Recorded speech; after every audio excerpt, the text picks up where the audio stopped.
my coffee down. I did find coffee, so I have some, so I can get wired and deliver this. What we're going to talk about now is media training. Media training is the fastest growing political consultancy in the world. It is the fastest growing in part because for the first time in the history of, media training's been around for forever, really. Winston Churchill got media training of sorts, not like we know today. John Kennedy got it in the United States, again, not like we know it today. But the idea that we're going to train people to communicate more effectively, to connect with voters, in this case, as political figures, more effectively, has really come into its own in the last 10 to 15 years, maybe 20, but really into its own. I mean, we're kind of on that cutting edge now. And here's a major difference. For most of our lives, we were taught when we come before an audience, and we give a speech, we communicate, we read the speech. We read because, one, we tend to be nervous. When you stand in front of a crowd, it can be nerve-wracking, right? We're going to show you some techniques to make it less nerve-wracking. I've had students that I've done media training with who have literally said, I freeze up and I cannot stand in front of a group. I'm embarrassed, and to the point my legs literally shake and I think I'm going to pass out. That's okay. Let's try some things and see if we can't mitigate some of those things and see if we can't make it better. Invariably, those same people, by the time we're done, will say, my God, I'm liberated. I now can go to any audience and communicate. It's really one of the most exciting parts of the presentation when I do this around the world and at Harvard. It's become arguably the most popular course at Harvard because you see such instant return. I mean, what we do at Harvard, and if we come back at some point, I'd love to take this group and say, I'm going to get you on film. We do this at Harvard at the beginning of the semester. I get back, I leave here tomorrow night, and I get back to Harvard on Monday, and Tuesday we start classes. And the first thing we're going to do in classes, in the media training classes, I'm going to ask the students on the first day, write a 3-minute speech announcing your candidacy for presidency of whatever country, I don't care. And then we're going to get them on film delivering that speech. And then I'm going to say, now you're going to do an interview, and we're going to get you on film. And so we'll sit down, and you're going to come into the interview, and I'll say, oh, by the way, you're the governor of California. That's the first you heard of that. And then I'm going to say, as governor of California, what's your education budget? And the idea is, in an interview, you're going to try to go to message. You instantly think, what's my message? I got to go to that. But we want to see your communication skills. And then we're going to ask you what we call a gotcha question. And it's what we talked about the other day. Oh, by the way, the final question is, we saw you coming out of a brothel with a prostitute, and you had a needle in your arm doing drugs. Would you give us comment? And the only stipulation is you have to assume it's true. You can't just say it didn't happen. And so then we film that. Then we give you what you're about to hear, this media training. And at the end of the semester, we film you again. And by the way, the first speech that you film in the interview, I frame by frame give you a critique. I sit down with each of the students and say, we're going to go through this, and you're going to see what you did right, what you did wrong. Then we're going to give you the training. Now we're going to film you again. Give the same speech, different interview. I mean, we'll ask different questions, but now we're going to interview. It is stunning, stunning how much better people get. The point is, this is not difficult. For those of you that don't think you're good communicators, this is not difficult. That's the beauty of it. I mentioned the other day that Barack Obama and Bill Clinton's media trainer is a guy by the name of Michael Sheehan. Michael is arguably the best known media trainer probably in the world. He doesn't just do American politicians or even just politicians. He media trains for business and other executives as well. And Michael charges $10,000 an hour. It's a pretty good wage, yeah. You heard right. Yeah, you should, you got 10,000 laying around. Now, that sounds like a lot of money, because it is, except if you ask Bill Clinton or Barack Obama what's the best money they've spent in politics, I think each of them would tell you. I know Clinton would. It's Michael Sheehan. If you remember Bill Clinton, and Bill Clinton is kind of the poster image of arguably now one of the great communicators in the world. I mean, I know Clinton. I used to go to what they call leadership meetings at the White House when he was president. We went every week. And there is a magnetism, there is a charisma there. What people don't know is it never used to exist.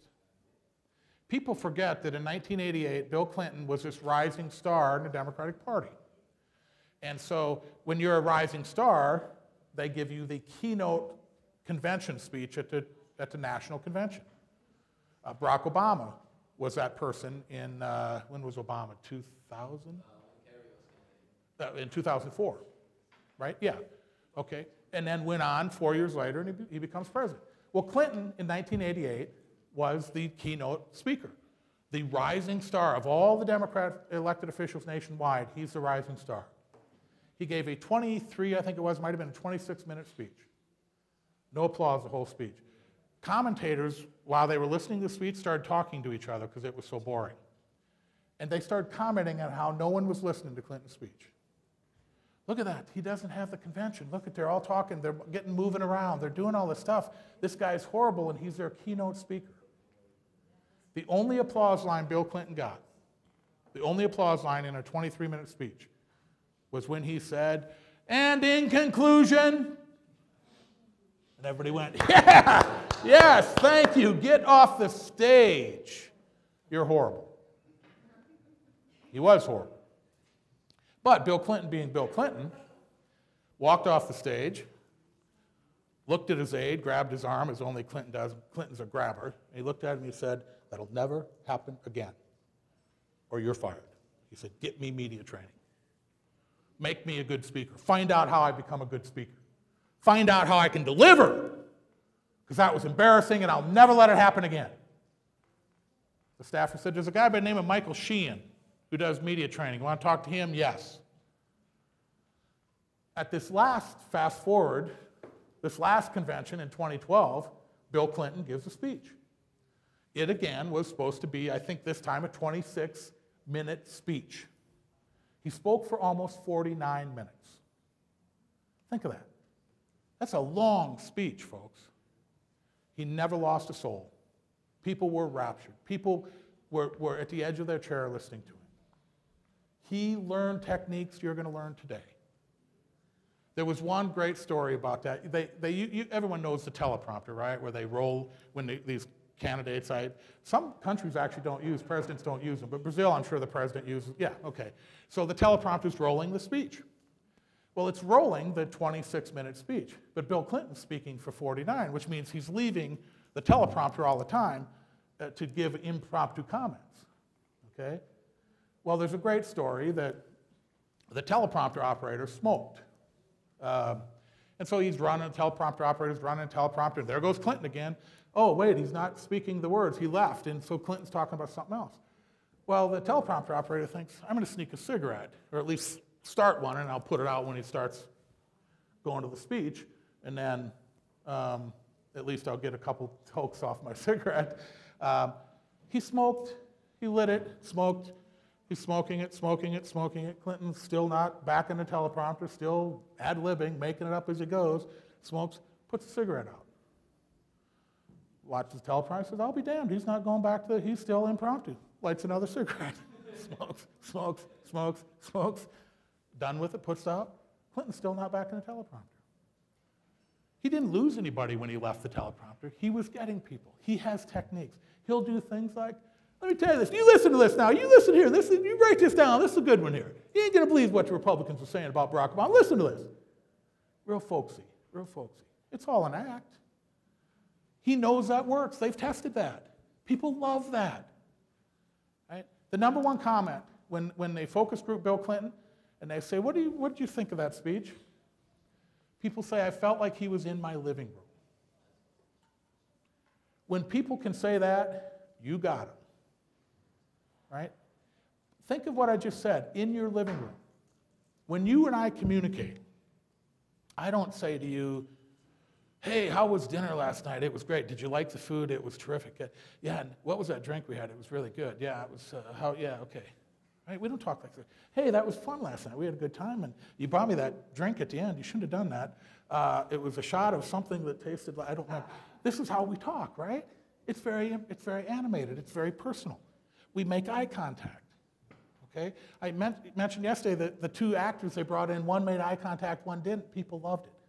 Bill Clinton looks at you. When Bill Clinton looks at you, whew, you swear, I've talked to Clinton where he'd look at me and I'd talk to him for 30 seconds, and I'd think, this guy's my brother. I love this man, right? He literally connects that strongly with you. That's a gift, folks. He learned that. He learned that. We're going to show you those techniques today. It's called media training, all right? The word that I hear most when I do this, both in the U.S. and around the world, is when people get to training, they say, I honest to God feel liberated. I was always nervous about public speaking. I was always nervous about getting up in front of a crowd. I do not have those nerves anymore. Let me give you another example. First of all, we'll give you the definition. Media training is not merely making sure you look good or have flowery words. It's the process of connecting to voters. Think of that. Process of connecting. What in there says, what about the words? Media training isn't about the words. It's about connecting through my delivery. Did I make an impression on you? When people make an impression, Ricardo, I'll embarrass you. When Ricardo got up last night and was speaking, did anybody other than me know? He was doing this. Here's what we should. And I thought, wow, this boy's good, right? He was animated. You could tell. I don't know what the hell he was saying. He was speaking in Portuguese, and the translators were gone. But I didn't have to. I thought, wow, I don't know what he's saying, but it's good. It's powerful. Right? How do I know? Because he shook his feet. Wow, the facial gestures. Whoa, I like this guy. This guy's connecting, and I don't even know what he's saying. It's true. It's true.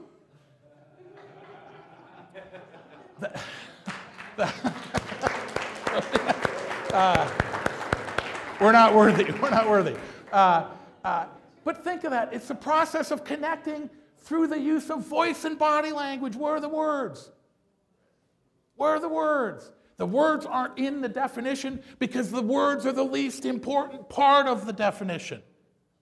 It's not that they're on I have to say something. I can't say, hello, hello, hello, hello, hello. It doesn't work, right? I got to say something, but it's the way I deliver it. Was I sincere? Was I real? Did I have emotion? Was I, Ricardo yesterday saying, here's what we should do to change Brazil? Whoa, I don't know what he said, but whatever he said, I want to change. I want that. It's delivery, folks. That's what we've learned. For years, for centuries, politicians went up to the stage and said, good evening, it's great to be here tonight. I want to talk about changing Brazil. Here's what we're doing wrong in Brazil, and here's what I want to do right. And we thought that was a good speech. We thought we were connecting, and we were losing people. Let me give you, well, I'll finish. So, body language as well as emotion and passion. This was passion and emotion with Ricardo. This is passion. I want you to change Brazil in the world. If not you, who? Who's going to do it? Who? They're not doing it in America. They're not doing it in Europe. Who's going to do it? It's you. It's you. You can do it. Get elected locally. Figure out how to do it. Go change the world. Be the next leader of Brazil. I want to say I know the next leader of Brazil. You can do it. That's what I'm talking about. That's what connects to people. It's not hard. I'm not a bad speaker. I'm okay, I think. I had a speech impediment growing up. I had to go to speech classes. Totally embarrassed. Because literally, when in America, they do it in the middle of it's not like you did it after school, so you could sneak into a room to get, Steve Jarding, are you here, Steve? It's time for your speech lessons, and they'd pull me out of class. And everybody would go, Jarding has speech lessons. Well, it was embarrassing. I didn't like to speak. I decided at some point, I got to get over that. The two ways to communicate that I know in the world to connect to people is be a good writer, be a good communicator. And I wanted to connect to people. I wanted to make an impact. Those are the only two ways I know how. So you had to learn it. The goal is to have the speaker win every conversation, not just a speech. When I meet you, I want you to come away and say, he seemed like a good guy. I like this guy. He's genuine. He seemed like he really cared about Brazil. I hope that comes off, because you know why? It's true. I do. I'll let you in on a dirty little secret. Sometimes you can fake it. All right? It's hard to fake, though. We're going to talk about that. Can you fake being genuine? We'll get to that in a minute. So winning every conversation, an interview, a one-on-one, a speech. I want to win. I want to win. I want people to say, you know, that was good. He seemed like a good guy. Okay, that's a win. I don't want you to say, God, he's a stiff. Oh, he's a Harvard professor. He thinks he's important. No, a lot of Harvard professors do. I don't. I don't. I was just lucky enough to get there. But let me give you another example of, here's a communicator who didn't say a word. Jesse Jackson is an American politician. He's a minister who in 1988 ran for president, spoke at the Democratic Convention, one of the great speeches arguably in modern American political history. If you go back and Google Jesse Jackson 1988 convention, very powerful speech, probably on YouTube. Rosa Parks was an African-American woman in the United States who in 1955, at a time when African-Americans were supposed to, under law, give up their seat on a bus if all the seats were taken and a white person came on. Oh, you're a black person, get up, I get your seat. That was the law in the South, particularly it wasn't enforced in many parts of the country. Rosa Parks was a young woman at the time in 1955, and she was sitting in a seat, and a white man came in and said, excuse me. And she said yes, and he said, excuse me. And she said yes, and he said, you're in my seat. She said, no, I'm in my seat. He said, listen, you know the law, lady, get out of the seat. She said, no, I'm not going to get out of the seat. I'm not going to do that. She started, arguably, the modern civil rights movement in America. It became a big deal. Oh, a black woman didn't give up her seat to a white man. Oh, my God. Well, on the anniversary of this, and 40 years later, Rosa Parks now is an older woman, clearly. But I say that because she's seated. She's not able to move around. She had some health issues. And on this anniversary, all the major politicians in America went down to honor Rosa Parks in Montgomery, Alabama.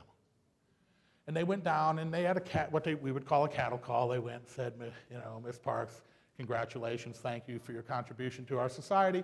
And there were cameras there taking pictures. And I was standing with the senator that I was staffing, and Jesse Jackson walked into the room, where the ceremony was, and he saw all these politicians parading in front of Rosa Parks. And he turned to my senator and he said, you guys don't get it. My senator said, what do you mean? He said, you guys don't know how to communicate. He said, watch this. So instead of going up to Rosa Parks, hi, Ms. Parks, thank you for your contribution, it's wonderful, you know, blah, small talk. He did this. I'll do it to a woman so I won't embarrass you. Took her hand in his, kissed her on the forehead. He kneeled and prayed. Put his head in her hands. She put her head down and prayed. Probably 15, 20 seconds. He got up, he kissed her again, walked away. In that 20 seconds, every camera in the place came to Jesse Jackson. Front page of every major newspaper the next day, Jesse Jackson's picture, bowing on his knees, praying with Rosa Parks. Bill Clinton was there, every politician was there. Jesse Jackson stole the show. He communicated without words. That's what we're talking about, media training. He said, you guys don't get it. You're up there going, oh, Ms. Parks is great. He said, no, no, no. And I'm not saying he was cynical. He knows Rosa Parks. He loves Rosa Parks. I think he genuinely kneeled and prayed, but he also knew media. It was like, you guys are praying. I'll get every camera in America. I'll lead the news tonight. In other news, to lead the news tonight, Rosa Parks, the patron saint of civil rights movement in the United States. On the 40th anniversary, every major politician in America went down to honor her. Who did they have on the news? Jesse Jackson kneeling and praying. That's what we're talking about, folks. That's media training. Okay, and then, of course, I mentioned the Bill Clinton speech. Media training looks at all aspects of communication from verbal to voice to body language. Those who combine the best of verbal to voice, to body language, and then, notice, lastly, to the selected words. First, it's verbal. Verbal! Do I have to scream to make a point? Or can I come down to make a point? Studies show they're both very effective. I can bring up, why do I come up and down with my voice? Why do I do this sometimes if I'm a good speaker? And then I'll say, but I've got to do this. Well, momentum is one word, one way to look at it. What else? The ear hears only snippets of sound. If they all sound the same, the ear starts to block out the words. The ear starts to block. But so if I can come up, the ear picks that up. And then I come down, the ear comes down with me. Instead, if I just say like this, here I'm talking about media training, and if we all do this, it's going to be great, and if you only learn this, you'll be good. The ear says, I want nothing to do with you. You lost me. Okay? So this idea of voice to body language, cough, facial gestures, right? Hand gestures. How many hand gestures are there? I don't know. Not very many. Not very many, right? I mean, how many are you going to have? You know, right? They're usually this, or maybe, to your heart, oh, God. And this way we talk, oh, God, you have a puppy, oh. Right, the heart, oh. Bill Clinton, I did not have sex with that woman. Or this, we need this. Bill Clinton made this. I don't like this. Here's the one I hate when you see politicians do this. They start a speech. Oh, I hate that. It looks phony, right? Oh, there's Ricardo. Oh, yeah. Oh, stop it. Stop it. Right? I don't like that one. A lot of politicians use that one as a way to try to connect with the audience. I don't really like that one either, but a lot of people use that. Is that common in Brazil? Is that a big one? Okay, well, if it works, every culture is different, right? You're going to have some that work more than others. But think of this, though. It's verbal, voice, body language, and the words come last. The words come last. If you do this in this order and you learn how to deliver using that order, you're going to connect audiences, folks. You're going to be a different speaker. In short, media training betters a speaker's presence and their presentation by combining the best language, varying tones of your voice, give you validity, believability, and credibility. If I'm here and say, let me tell you what I believe. In Brazil, I think you're on the cusp of changing the world, and I think you should all really work hard with hops and do that because the world will be a better place if you do. What if I say, I believe that if everybody in this room understands that you have a responsibility, if you work with hops, you give them the chance to build a better Brazil, you're going to have one. You're going to have one. But you got to believe. You got to believe. Folks, which one was better? If you don't change this, the words don't mean that much. We've all been taught that they do. I can't tell you how many politicians have come to me and said, Steve, here's a speech. Tell me if it's good. I can't tell you for how many years I'd say, okay, I don't like this. Now a politician comes to me and says, Steve, here's my speech. Tell me if it's good. I say, I don't know if it's good. Deliver it. I don't care what's on the page. I want to see how you deliver it.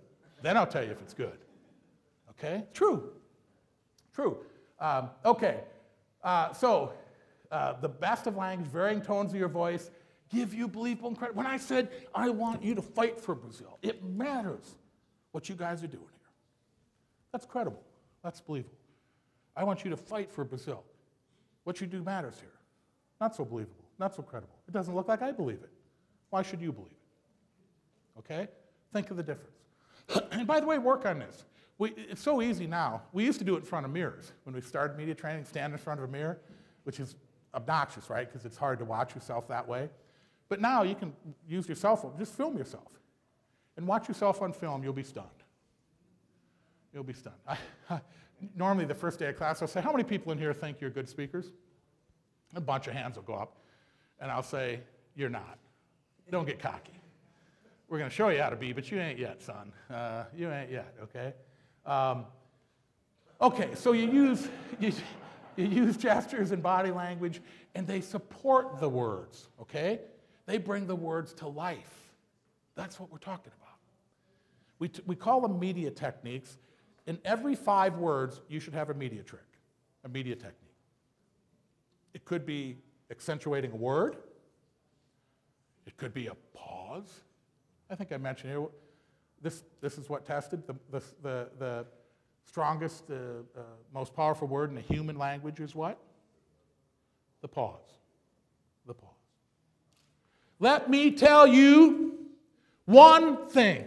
You do this one thing, you're going to win this election. You're going to change Brazil. It is this. So, Steve, it's really like music. A little bit, much more. Because it's, yes, much more. When you give that pause, everybody in the room, what is it? One thing. Anybody in here see the movie City Slickers? Billy Crystal in the United States made a movie where he's a New York City guy and he goes to a dude ranch out west and herds cattle. And there's an old crusty cowboy cattle driver. And Billy Crystal and his 2 friends go there because they're having a midlife crisis. Okay? They're 50 years old or 40-something. He just had his birthday. He's like, you know, I'm not happy in life. I hate my job. I hate New York. And his wife said, get out of here. Just go somewhere and get your energy back. And so they're sitting around a campfire one night, and this crusty old cowboy says, you know the meaning of life, boys? They're like, no, Curly, what's the meaning of life? His name was Curly. The cowboy, no, what is it? He said, boys, there's one thing you need to know to be happy. One thing. It's a secret to life. And they were like, you could see him come in. You know what happened next? Curly died. They never heard it. We use it actually in media training as an example. It's a true story. In the movie, oh, what is it, Curly? He's going to give us, we came out here to find the meaning of life, to be happy. What is it, Curly? Dead.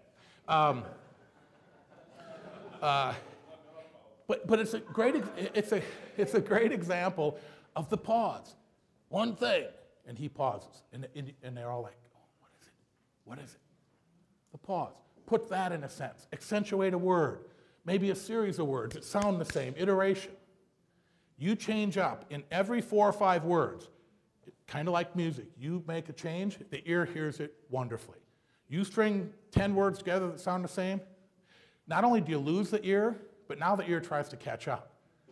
Okay, so I gave the 10 words, and they all sounded the same. Now I'm on words 11, 12, 13. The ear's trying to say, well, wait, what did he just say? Oh, now, what's he saying now? And I lost him. I lost the audience. So when we write speeches, we put them in speech font. Everybody know what speech font is? Usually it's about 26-point type. Every eye is different. It might be 32, might be whatever, but usually it's 26. So it's bigger type. We only put about 4 or 5 words on a line, and we only go 2/3 down the page. If you're somebody that reads a speech. You don't want to go all the way to the bottom of the page because you don't want your eyes to come too far down. You want to be able to glance down and pick up those 5 words, use a technique in those 5 words. It could be coming up. When I bring you up, while you're up, I sneak down, get the next 5 words, and maybe the next one I use iteration. And while you're concentrating on the iteration, I look down, pick up the next 4 or 5 words, and then maybe I do this. Accentuate one word. While you're concentrating on that, and that's all I do, every 4 or 5 words. Read John F. Kennedy's inaugural address from 1961. Ted Sorensen wrote it. It is stunning. This is before media training. Ted Sorensen, you look at that speech, every 4 or 5 words, Kennedy had a different technique.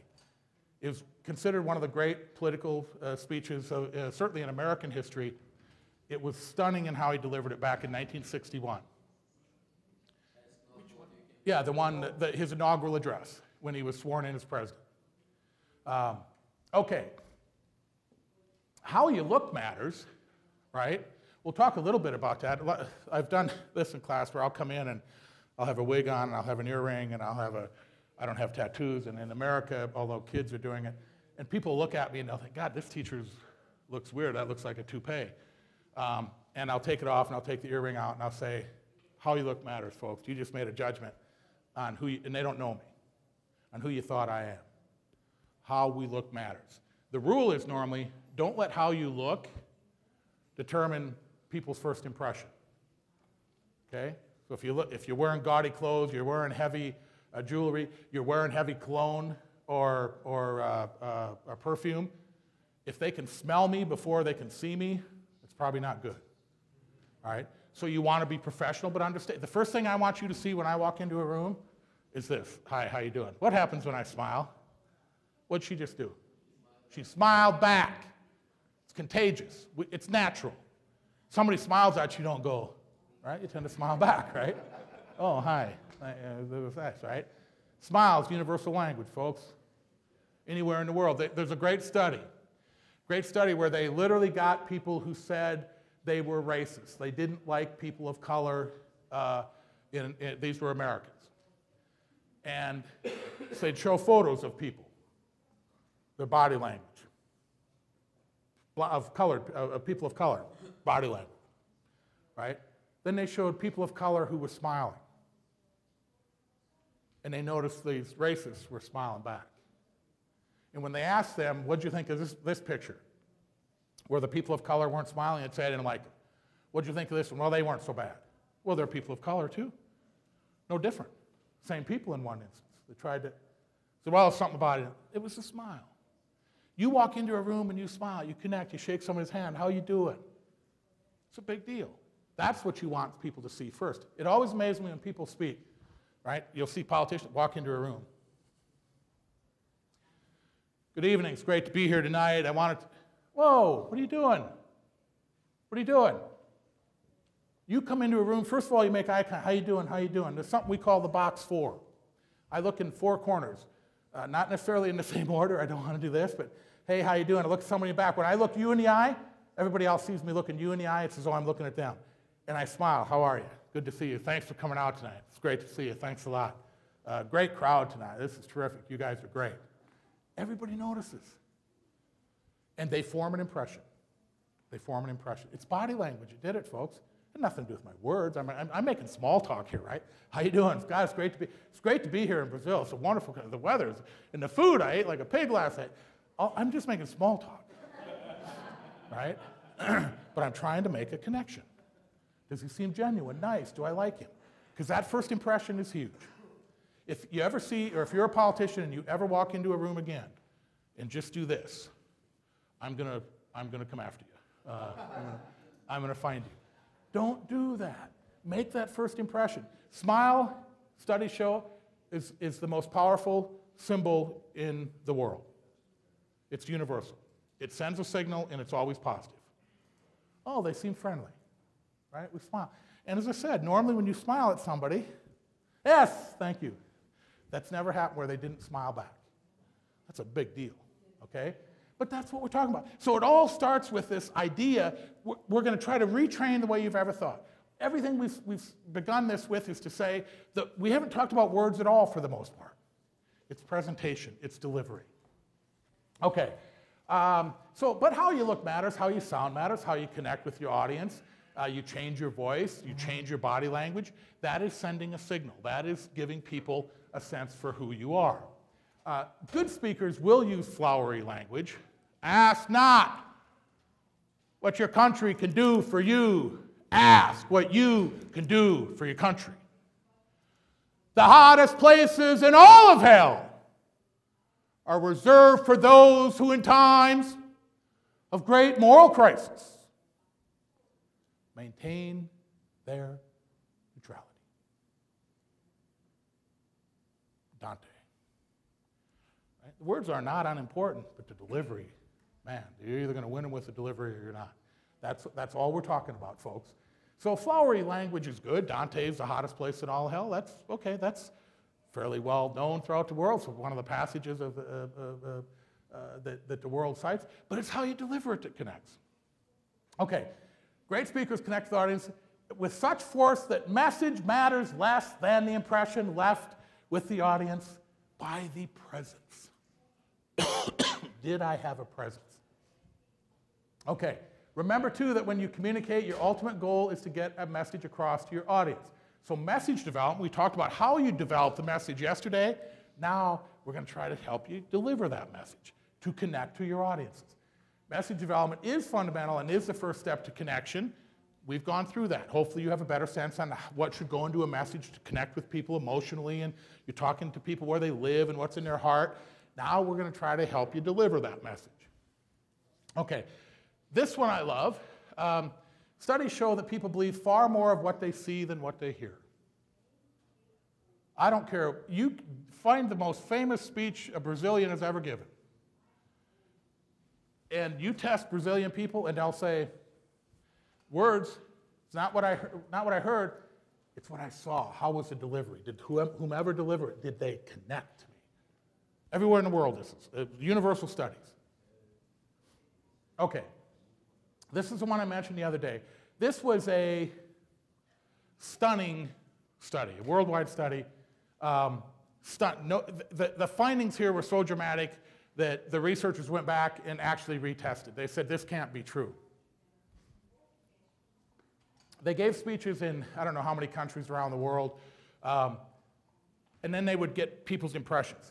55% on average said that the message conveyed and interpreted by listeners occurred through body language. Right? They were moved by the body language. 55%. What about the words? No, body language. Something about that guy. He seemed believable. He seemed real, had energy, had emotion, had passion. Gestures, face. Ricardo yesterday. Wow. Don't know what he's saying, but it was good. It was good. That's what we're talking about. 55% said it's the way he delivered. 38% said, no, it's the voice, how they sound. When they're saying the words, are they comfortable? Do I seem comfortable in my own skin? Am I in control? Am I forceful? Am I credible and believable? I mentioned earlier, if you don't believe the words, your audience isn't going to. You have to find that inner passion, that inner emotion to deliver them. Oh, 7% of audiences worldwide on average said, yeah, the words were what moved me. Really? Just 7? Yes. Like I say, they were so stunned by the findings, they repeated it. The new group said, this can't be right. I don't know what it is. I mean, body language is important, but I don't know, is it 20%, 25? Voice, yeah, I get that. Voice is important, 20, but it's got to be the words, right? If the words are bad, nope. Same findings. Okay, what is body language? The first leg of the three-legged stool. Body language, voice, and words, okay? Body language, nonverbal communication. It can be conscious. We're attempting to convey feelings through our body language, but, this is what I mentioned earlier, we want to think it's always subconscious. No, I can say, no, I got to do this. I catch myself doing it all the time. I'm speaking and maybe I'm thinking, whoa, I'm losing them. I see people talking or, normally I don't see people sleeping when I speak, but I'll see, maybe I lost them and I got to change. I consciously make a change. I got to bring them back. I'm losing them. Maybe my words were getting too flat, too much together. I got to change this up. I got to keep them. So you can consciously do it. It's not always just subconscious, right? It's not always, oh, this is just the way I am. No, sometimes you reflect back to me. I take cues from you, just like you do from me. Oh, I'm losing them a little bit. I got to get them. I got to get them back. I got to do something different. I got to mix this thing up. That's what we're talking about. Okay, there's a line in media training that says body language is the first impression people get of another person. Right? There's a great video of Bobby Jindal. He's the governor of Louisiana. He walks into a room like this. Good evening. They tested it in America and went, oh my God, who is this guy? He was supposed to be, he gave the first Republican response to Obama's State of the Union because he was considered a rising star in the Republican Party.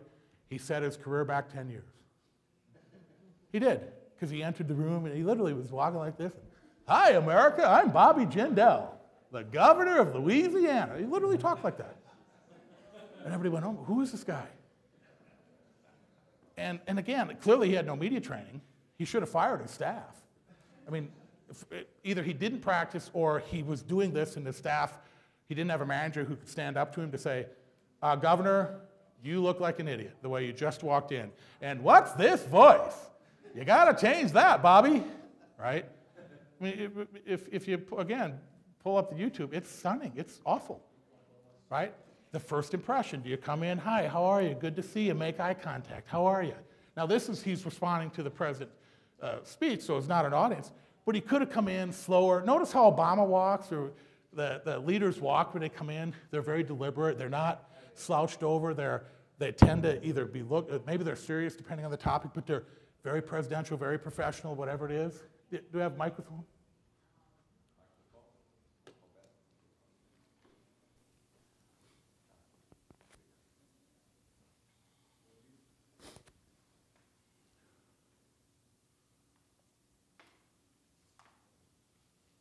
Bom dia, professor. O senhor falando do Obama, eu tenho uma curiosidade e que eu acho muito interessante nessa forma como ele se apresenta, e eu queria perguntar, nessa linguagem corporal que ele utiliza, ele sempre, quando chega em um auditório, ele sobe a escadinha correndo, dando uma corridinha. O que ele quer mostrar com isso? É que ele é jovem, que ele está disposto para mudar? Qual que é o impacto disto? Obrigado. See, I love you guys already. You're already picking this up, right? Hey, wait a minute. I noticed Obama runs up the stairs. What's up with that? I mean, after media training, I love it because my students are, again, when I teach politicians or political figures around the world, they'll say, I never look at the news the same again. I'm always looking, okay, why did he do that with his bi-leg? Did he run up the stairs? Did he do that on purpose to try to make himself look young and invigorated? My guess is no, but maybe, right? You know, I mean, I think he is relatively young, right? I don't even know, what's 51 or 52 or something. And so, you know, he's young like I am. Oh God, if I ran up the steps like he did, it'd be, you know, security.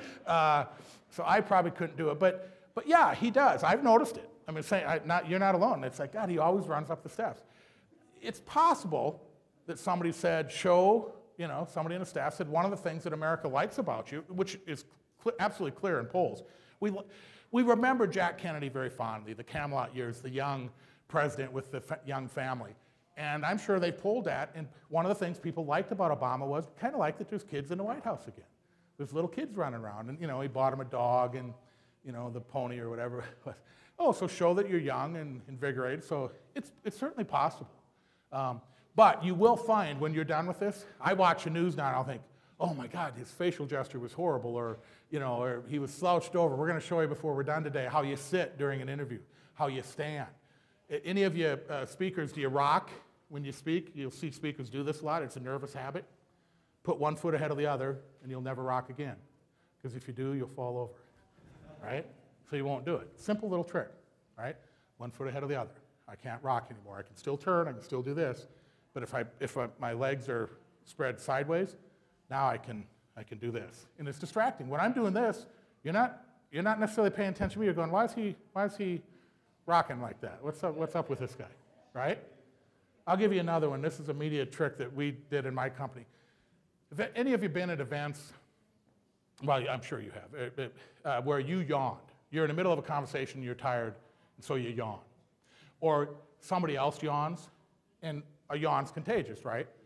Somebody yawns, oh God, they yawn, now I gotta yawn, I don't wanna do it, I don't wanna be embarrassed. We figured out a way to cover up a yawn, okay? And the reason we did this, I was with a politician one night, and I hadn't done media training with him, and he was a morning person. Okay? So this is like 10 o'clock at night, which in America is late for dinner. Clearly in Brazil, that's happy hour, because we were out till after midnight last night eating, which is the last thing I needed to do at midnight. But 10 o'clock at night is late in America to have dinner. This guy gets up at 5 in the morning, and by 9 o'clock at night, he's normally down.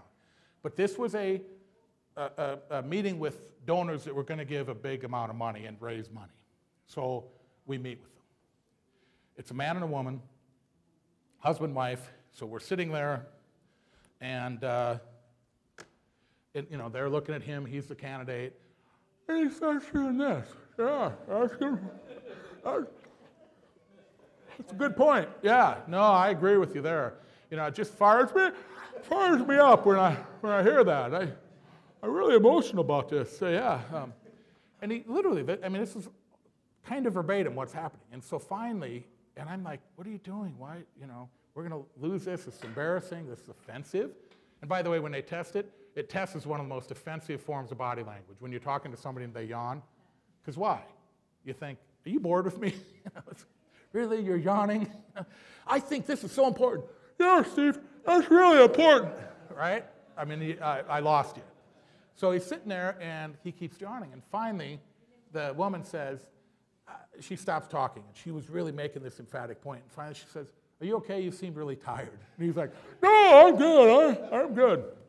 She said, no, I think you're really tired. She said, let's do this another time. And, of course, I'm sitting there being the consultant, horrible staffer going, oh, no, we'll do it now. You know, quit yawning. No, we don't want to leave this dinner.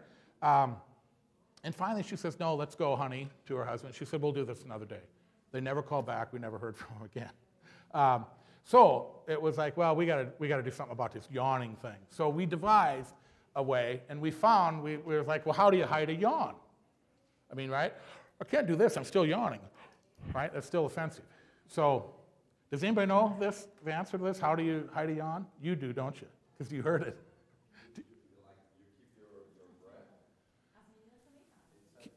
Keep your breath in.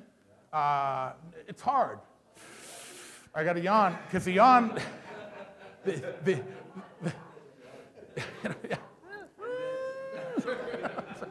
bam, I pass out. Probably better than yawning.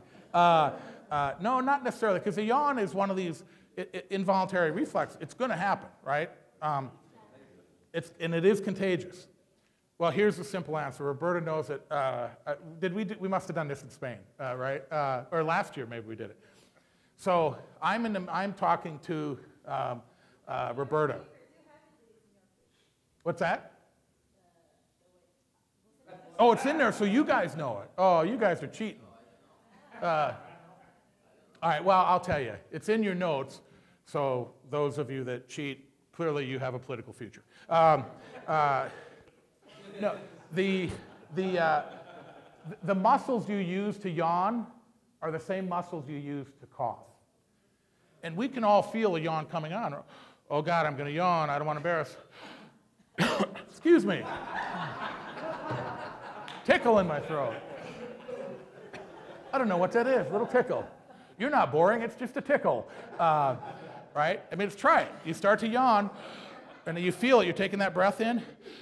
Uh-oh, I'm going to yawn. No, I'm not. Excuse me. Excuse me, you're so riveting, I hated to cough in that moment. Again, there are techniques that can save. In this case, we would have raised like $100,000 US, and we lost every penny because I hadn't figured out and hadn't trained this guy how to suppress a yawn or cover it up, in this case, by coughing. And by the way, when I do this, this is very often, particularly when I'm teaching students, then they think they're funny, so then they all start yawning after. So I'll say, you can cover it. And I'm like, okay, I get it. You're not covering your yawn. All right. But again, the point is this first impression is huge. And if you're a politician, please never enter a room again and just walk up to a podium. Please never enter a room and let people come to you. Go to people. Show you're warm and friendly. Show you care. Look them in the eye. Hi, how are you? Okay? Do that. Because I've had politicians, I can't tell you how many, they come into a room, I'm the politician, people start coming to them, they stay in the corner. And other people in the room go, oh, look at Jardin. Who does he think he is? He stands in the corner and lets people come to him. They can come to me, hey, how are you? And I say hi for, I'm going to work the room a little. I want people to know I care that they're there. Okay, work the room. And the great politicians, we talked about Bill Clinton. Bill Clinton is gross. I mean, my wife and I were invited to the White House Christmas party. And I actually had worked against Bill Clinton in the '92 election. I worked for one of his Democratic opponents in the primary, and we lost and he won. And I was, I mean, I liked him and I got to know him, and like I say, I went to leadership meetings at the White House. But we went to this party, and then they do this cattle call where all the people at the party come and shake hands with the president and the first lady, and they get your picture taken. Nobody had name tags, okay? And so we're coming in line, and Bill Clinton sees me, and he shouldn't have necessarily known me, but he sees me coming, and now remember, I worked against him, and Clinton knew that. But he sees me, and he's like, hey, Steve, how you doing, man?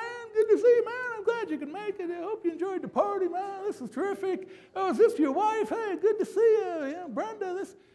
And Hillary is standing next to him. And she says, who is that? And he says, that's Steve Jarding. Yeah. And she looked at me, and she went, oh, you're Steve Jarding. Hillary remembered that I had worked against Bill, and she didn't forget, and she didn't forgive. Bill, being Bill, you were my enemy, you're going to be my friend now. I'm going to get you. I'm going to get you to love me, because it's hard not to love me, folks. And that's the way Bill Clinton is. It's all body language with this guy. I helped Hillary in the South Dakota primary. I was doing a Senate race in South Dakota, and we met. He came in, and we talked, and the whole time we talked, he had an iron grip on my shoulder, and he had eye contact the whole time, and he was nodding his head, and he could not have been more serious. He was, I mean, you looked at him, and he said, okay, and you're doing this for Hillary. Now, if I do this, Steve, this will win. Yes, okay, we do. And it was like, we better win now, because, you know, there's just a magnetism. Remember, he didn't have that. He learned that stuff. So this idea, he clearly understands, it is my presentation. This guy presents every time. He probably presents when he goes to the bathroom. I don't know. You know, he can't help himself. Well, it's actually a gift. It's a pretty nice thing. Okay. So first impression is big. Talked about smiling, to look confident, open, interested. A lot of times we'll say to clients, here's an easy rule. When you walk into a room, before you do anything, shake hands with your eyes, right? Walk in, smile, how are you? Good to see you. Thanks for coming out. Hi, great to see you. Great to be here, thank you. I really don't have to, it's my eyes that are doing the talking. You're seeing the eyes, you're seeing the smile, and you're going, it seems like a nice guy. You formed an impression. I come in, I don't look at you, I look dour, I look nervous. You're going to go, he seems like a stiff. Now, no matter what I say, I've already put myself in a hole, okay? There's something they call body language rigor mortis. It's kind of a gross term. But that's when you really are giving off bad body language, and people can see it. We've all seen people do this. They come in, they look like they don't want to be there, and it's like, ugh. And before they say a word, you formed an impression. You don't like them very well, right? They seem standoffish. They seem maybe a little rude, maybe a little arrogant. And by the way, you can fake this. Politicians, I work with politicians for all my life, and there are times it's 10 o'clock at night, they've been going since 6 in the morning, they don't want to go to this last event. And we say, no, you got to pull it off. Just go, one more event, you know, and blah, blah, we'll go, whatever, we'll give you a little. And so they're like this, God, you know, hey, how you doing? Good to see you. Yeah, it's great to be here. Hey, thanks for coming on. Blah. They just turn it on. It's fake, but it's better than walking in and acting like you didn't want to be there, okay? So you can fabricate this. Again, don't be too phony. If you're too phony, if I really don't want to be there, there's a great video clip of a governor from Wisconsin who is doing an interview on TV. It's one of those where the interviewer is in a different place, and so the candidate's sitting on a stage, but he's talking into a camera. And so he can't see the person that's interviewing him. She's in a different studio. And he clearly is agitated by her questioning. So he's like this, yeah, well, no, we're working hard on that here in Wisconsin. Yeah, that's important. And you could see he was upset with the question. He wasn't hiding it very well, wasn't faking it very well. Well, the beauty of the clip was, so it's television, right? Live television. All right, thank you very much. Interview's over. Mic's still on, right? Microphone's still on. Thank you very much. Okay, thank you. He thinks the mic's off. Thank you very much, you bitch. Mic wasn't off. You know, Governor, I think we heard that one. He couldn't fake it, and he was so mad, it manifested itself verbally. Okay, thank you very much. Okay, we're off now, you bitch. Whoa. Okay, so be careful. You can fake it, but sometimes it looks fakey. So just be careful. Okay, as I say, there are times you don't want to be there, but you can learn to mask body language that says I don't want to be there, and just make it happen. There are different types of body language. I'm not going to go through these in great detail. You have these in your notes. There's about half a dozen of the closed body language, but I'm going to give you the general type. Closed body language, it can be very aggressive, threatening. Could be where I stare at a person, right, when we're talking. What about that? It's in here, but what about that? When we talk, when you and I talk, how often do we make eye contact when we talk? If I said, hey, how you doing? Hey, that was fun last night. Wasn't that meal great? And this was terrific. And hey, the drinks were great. It gets a little creepy, doesn't it? You're going, why are you looking at me all the whole time? Anywhere in the world, what's the average that people normally, when we're just having a normal communication, what's the average amount that we look at somebody in the eye? Yeah, in terms of time. So let's say we have a 1-minute conversation. In that 1 minute, do I look at them for 60 seconds or do I look at them for what? About half. So we're looking, okay, but eventually I'll look beyond you, right? Because it's a little creepy, or I'll look down, or I don't want to take 60 seconds and look away from you. That's rude too. What? You're not looking at me? You don't think what I'm saying is important? But it gets creepy. What's the exception? What's the exception where I need to look at you constantly through the whole conversation? Anybody know? Not bad news. What? The first. No, actually, no. The one that I'll tell you, but not that some of these there may be some variations. Normally, it's about half of the time, 40 to 60% usually, we're making eye contact, except when you do an interview, a televised interview. So, Ricardo, when you're on TV, if you look away from the reporter, remember, your audience isn't just that reporter; it's the TV audience. If you're doing an interview with me and I say, well, it's great to be here, thanks, and you say, well, what about the transportation policy in Sao Paulo? And I say, well, here's the problem that we have with the transportation situation in Sao Paulo. What's the audience see when I looked away like that? They think I'm uncomfortable with the question. They think I'm lying. He's about to say something that's a lie. Why won't he look the guy in the eye? The body language suggests something that you don't want to deliver. When you do an interview, keep the eye contact. Remember, the reporter's not your audience at that point, it's a larger audience. And too often, we're used to it, it gets creepy, so we look away. Well, in transportation, I've been working really hard, and people go, he's not working hard, look at he's looking away, he's lying. Okay, they do that. I mean, again, America studies everything, Oh, hey, he looked away, let's study that. Why did he do that? Let's spend money. But they found out that's true. So when you're doing an interview, and by the way, the reporter won't think it's creepy. Because the reporter very often, when you're speaking and they know the camera's on you, they're looking down at their notes to get to the next question. But they also understand, oh, you need to make eye contact just like they do. Okay, so that's the exception. But otherwise, and again, this is later in here, but for now. But some of the things, staring at a person, your voice is elevated, overly firm handshake, bad thing, bad thing. Too aggressive, and it makes you seem, ooh, who's he think he is or she is? That's too aggressive. By contrast, too weak. Men and women. Women, by the way, different standard. Women, if you have a weak handshake, unfortunately, if a man has a weak handshake, it's a bad thing. We want a firm, not too aggressive. But if a woman does, people instantly think, oh, she's weak. Okay? So you want it to be firm. Again, don't think, we've all seen it. How you doing? And rip your arm out of the socket. I was doing well until I need to go to the clinic and get a brace. So, firm, not too aggressive, but not too light either. And a lot of times I've had women say, but normally it's just you put your hand out and as a woman and as a play. Cultures might be different. If that's Brazilian culture, you go with it. But very normally a firm handshake, okay? Gesturing very aggressively. Well, I'll tell you what's going on here, right? Well, back off, okay? Again, closed, different, puffing up your body, flailing your arms, hands on your hips. That's a horrible body language. What about this one? It's bad. It's closed body language. We do it a lot, right? For a lot of people, this is okay. But it's considered when they test it. People say that he seems aloof. He seems kind of standoffish. And by the way, standoffish, don't do this, right? That's bad body language too. Don't do this when you're talking to somebody. Right? We have a space. I invaded your space. It's I don't know, it's 1.5 feet, 2 feet. It's not here. That's too close. It's not back here, right? Hey, how you doing? Good to see you. That. It's somewhere here, all right? There's a great episode of Seinfeld. Anybody ever watch Seinfeld? Did that make it to Brazil?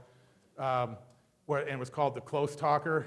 And Elaine, a character in Seinfeld, had a boyfriend that came over and he talked really close. And he'd get right in your face. It's very funny and it was overstated.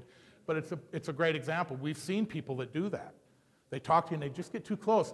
The minute they get too close, you don't hear a word they say. You're like, woo. Right? This is too aggressive, too offensive, too creepy. So just little things, but keep them in mind. So a lot of different ones with closed body language, poor eye contact, you're looking over somebody, your voice changes. You know, oh yeah, that's interesting. Yeah, that's good. Yeah. Hey, that's a good point. Yeah. Right? You're looking at me saying, well, you're not even looking at me. And look at, oh yeah, you didn't even hear what I said. So again, you need to do the, you know, you can fake it if you have to. But it makes no sense. Why be in a conversation if I'm going to upset somebody, if I'm going to be offensive to them? Okay, standoffish, your forced smile. That's a horrible one. Anybody, I mean, we've all seen it, right? You're talking to somebody and you go, you might as well not do anything, right? You just offended them, right? I might as well be saying, that's stupid, you're not funny. Right? If you can't laugh genuinely, don't do it. Just, okay, all right, right? Don't force a smile or a laugh. It'll come off bad every time. Ricardo, Jeff? No, I will say it in português. Okay. Eu só estou aqui pensando que o candidato, para levar tudo isso em consideração, ele vai estar num estado permanente de representação. E alguns políticos, eu fico pensando aqui em alguns políticos que fazem exatamente isso que você está falando, são aqueles que não passam humanidade nenhuma.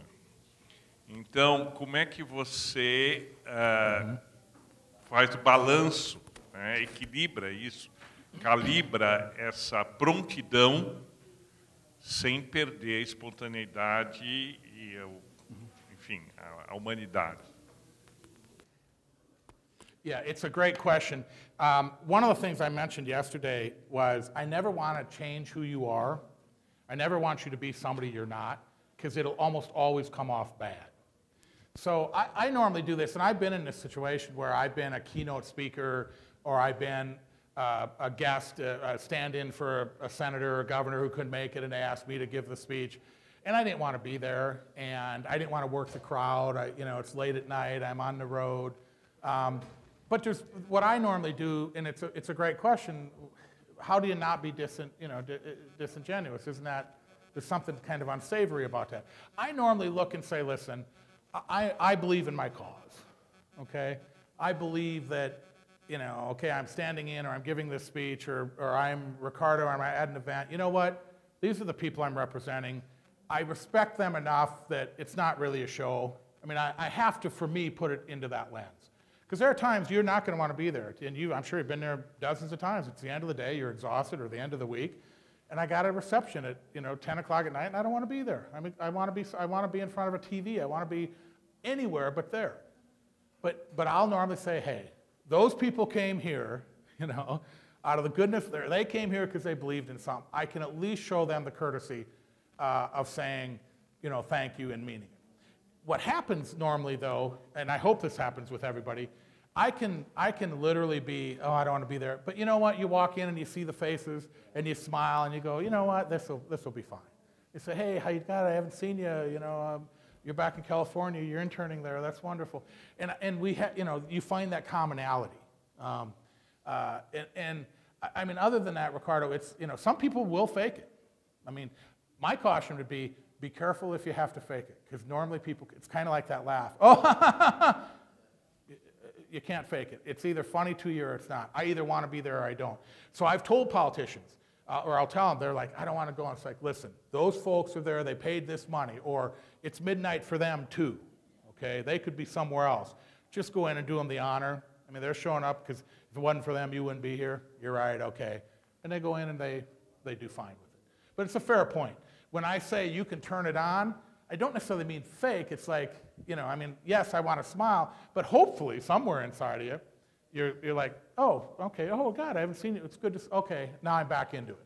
Yeah, I'm still tired, but as I'm driving there, I'm thinking, oh, I'm exhausted. But once I'm there and I see the faces and the friends and I see people smile and react, I tend to kind of come into my element. So it's a fair point. All right. Okay, so all these different types. Now, open body language. This is what you strive for. These are the techniques. Anytime you have a conversation, you should look at these things. First of all, are you welcoming? Are you comfortable? Right? Do I smile? Hi, how are you? Do I look comfortable, or do I go, hi, how are you? Right? That's not comfortable. Hey, I want to be here. How are you? Good to see you. God, thanks for coming out. It's midnight. You guys are still here. That's wonderful. Thank you. Does it look genuine, welcoming? Am I at ease? Am I engaging? Right? Hey, how are you? Yeah, good to see you, right? It's great. Interested, credible, trustworthy. Again, we come back to the shake hands with your eyes. I look at you. Hi, how you doing? It's stunning. I was with a candidate doing media training one time, and she didn't smile very easily. And she said, I don't know how I can get myself to smile. So it's just not something I do naturally. And I said, why don't you fake a smile to me? And so she went, and what did I do? I smiled. Then the real smile came, and she smiled back. And I said, it's kind of contagious. Just work at looking at somebody and say, it's good to see you. Just crack a little smile. They're going to crack one, and it'll come through. It'll be okay. This first impression, to shake hands with the eyes, a smile, that's a big thing. Again, a firm handshake, not dominating, but inviting. Again, I'm not in your face. I'm friendly. We're here. We're comfortable. Confident, open gestures, right? Not a closed stance. Don't cross your legs, usually. That's another one that's a closed stance. Don't do that. A lot of times, though, lean slightly in. Not too much, but you don't want to be back here. So very often, it might be a little bit here. Notice I'm a little hunched in, but I'm not up here. Again, it sounds silly, but they test all this.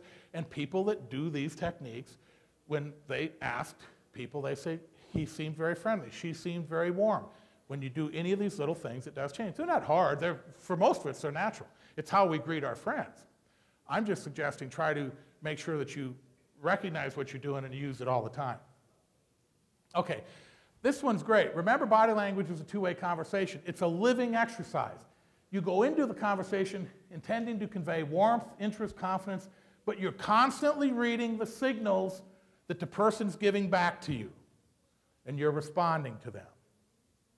What happens if I'm engaging and warm and friendly and I'm doing everything right and you're cold? It's hard.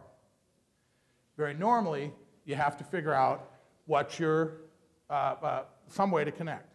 What's one way to connect to any human being on Earth? Depends on their age at some level, but I'll kind of give it away. Ask about kids is a big one.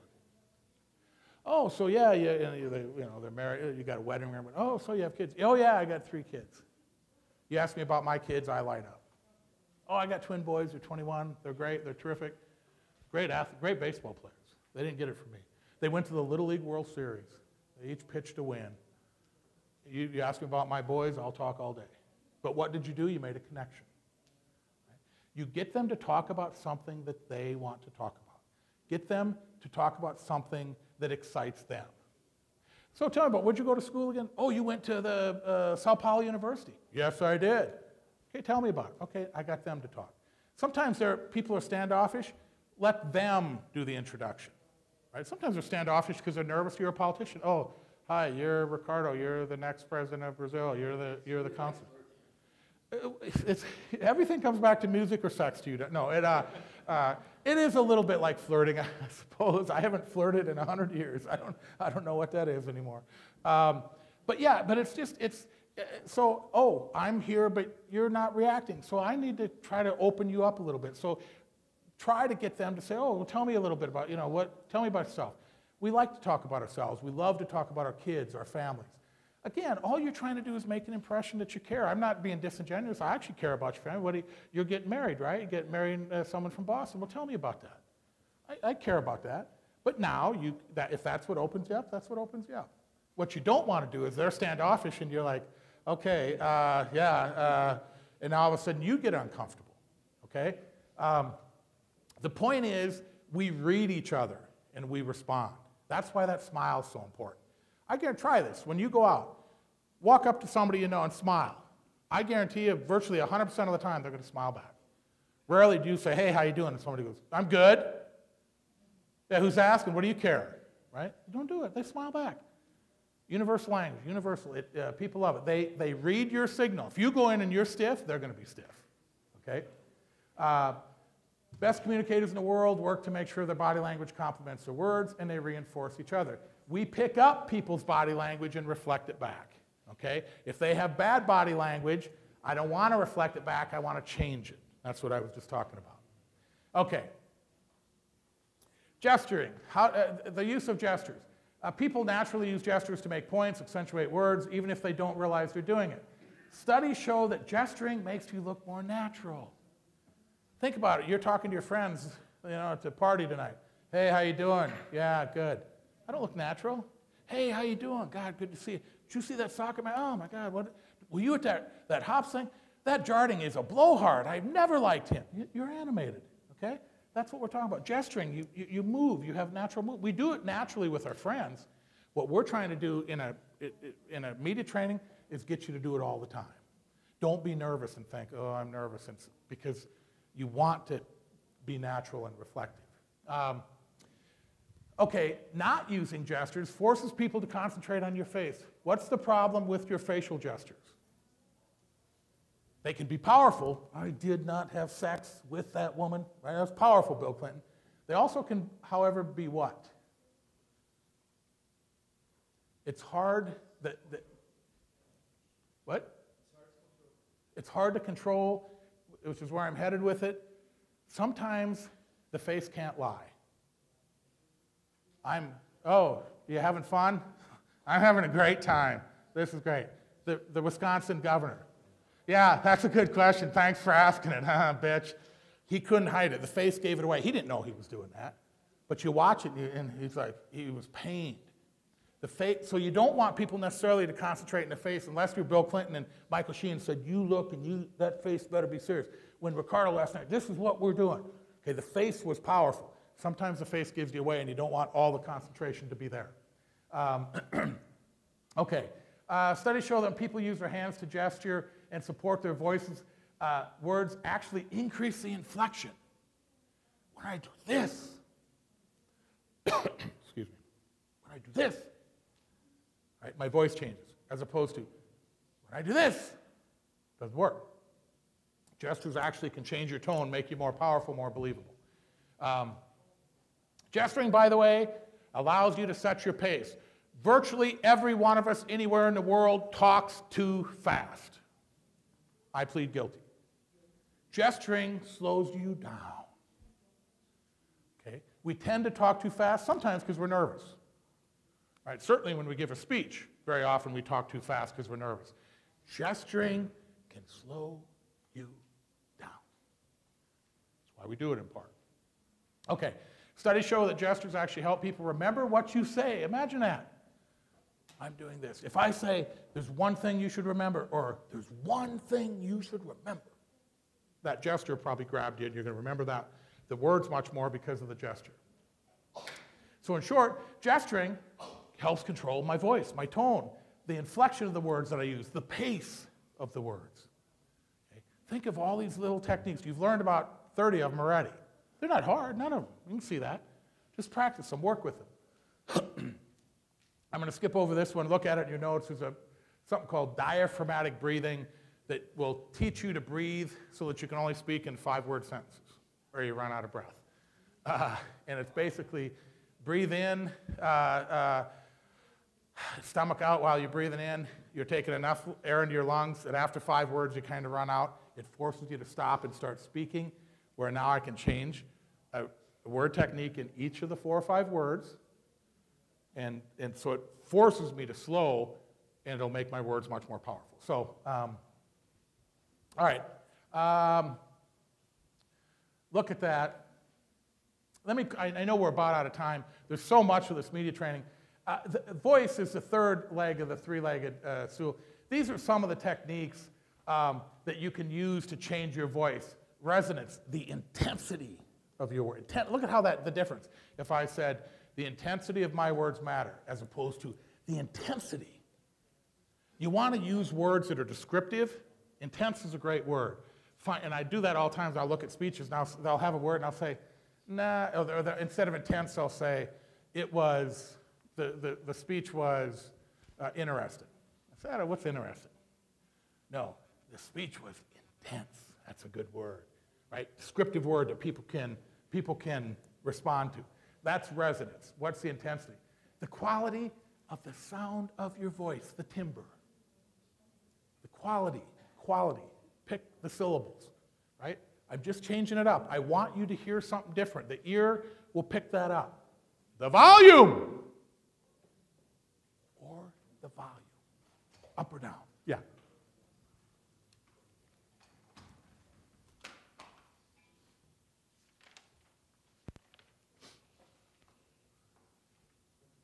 Professor, uma entrevista na rádio, que tipo de linguagem, quando for dar uma entrevista na rádio, que tipo de tom a gente pode utilizar?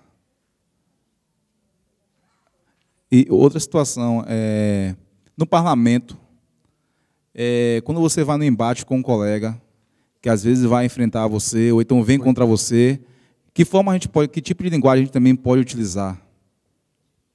Okay, good question. Oi. Só pegando o gancho de Magal, quando eu vou na rádio, eu dou uma certa entonação na minha voz. Isso não condiz com minha voz ali no corpo a corpo. Isso é prejudicial para mim? Eu gostaria de saber.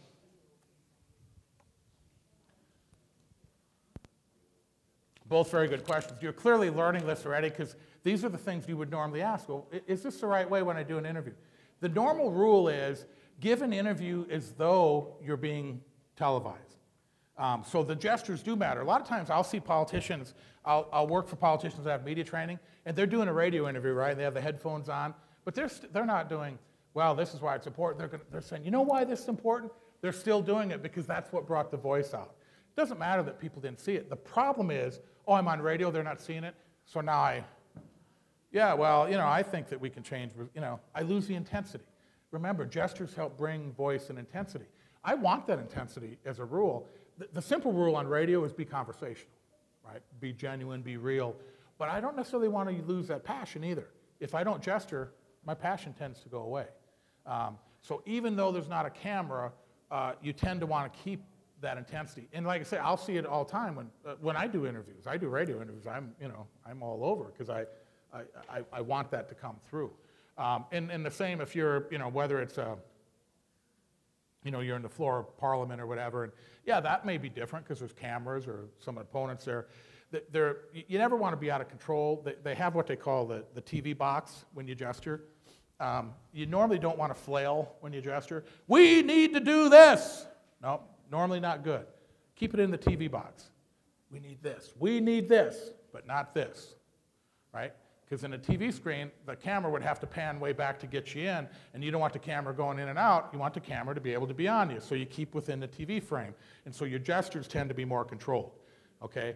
But the rule normally is the same. No matter whatever the conversation, you want it to be natural. You want it to be warm and friendly. That includes gesturing. Because when you guys have conversations with your friends, again, you're not normally like this. It's very natural. It's very warm and friendly. No matter what the forum, that's usually a pretty good rule, okay? I think we're out of time. So we'll go through these. Oh, okay, we'll come back. I do want to, if we get to nothing else, there's a whole bunch. This is, like I say, I teach a whole semester on just this thing. I do want to show you how to sit and stand for an interview for those reporters. As weird as it sounds, there are ways to do it that make you look professional and in control, and there are ways that will embarrass the hell out of you if you do it wrong. So we'll pick up after the break. Thank you.